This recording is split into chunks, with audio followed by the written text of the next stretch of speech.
Nawawalan na umano ng hanap buhay ang mga manggagawang bukid sa bayan ng Gimba simula nang payagang pumasok ang halimaw na reaper harvester sa mga barangay. Kaya naman hindi na napigilan ng mga manggagawang bukid na dumaing at humingi ng tulong sa pamahalaang lokal. Hindi naman sila binigo ni Mayor Boyito Dizon na nagpaunlak at hinarap sila sa isang dialogue. Ayon sa Liga ng Manggagawang Bukid sa Gimba, malayang nakakapasok sa mga barangay ang reaper harvester dahil nagbibigay ng permit ang munisipyo. Isang sanggol ng bayan at inalabag kasi yung ating kasunduan sakalang lulusong yung repair dito sa bayan ng Gimba kung may parating na bagyo at sako natin sa bayan. Pero ang ginagawa na ngayon, hindi natutupad yung permit. Ang nangyayari sa ngayon, kahit umaaraw, maganda panahon, inilulusong yung mga repair. Paliwanag ni Mayor Dizon, ipinapahuli naman niya ang mga pumapasok na reaper ngunit bumabalik din daw ang mga ito dahil ang mga may-ari ng lupa ang nagpapapasok. Kahit na kung pinapawalan namin yung dayo, pinapayagan pa rin hulong may-ari ng lupa eh. Tama naman po yung sinasabi niyo ngayon. Pinapahuli ko nga ho yung mga ibang reaper, hindi nyo alam ha. Pinapahuli ko yan, pero marami na rin nagagalit sa aking magsasaka na may lupa. Yun nga din ho yung problema namin.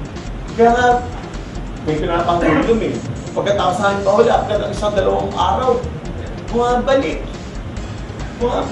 Yun nga yung problema namin eh. Matapos marinig ang hinanaing ng mga manggagawang bukid, ay nangako ang alkalde na aaksyonan ang nasabing problema. Nasisimulan niya sa pagre-review sa nasabing ordinansa upang maipatupad ito ng maayos. I-reviewin ko nga ho ulit yung pinatupad ng Sangguniang Bayan, pero kasama nyo nga ho ko, Doon sa lalo ngayon na second crop, na dapat, ang pangunahin dapat na magbigyan na mag-harvest ay tao. Pare-pares mo tayo doon. Yun ang tayo ko. Yun ang tayo natin.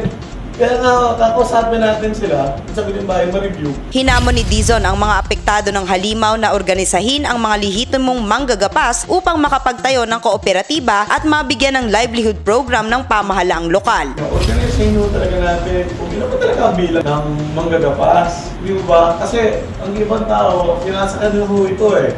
Kasi kung alam mo talaga natin ang bilang ng manggagapas, kunwari sa mga respektibong barangay, mabubuo natin to, ay pwede pa ko natin gawa ng programa. Pwede ko pondon.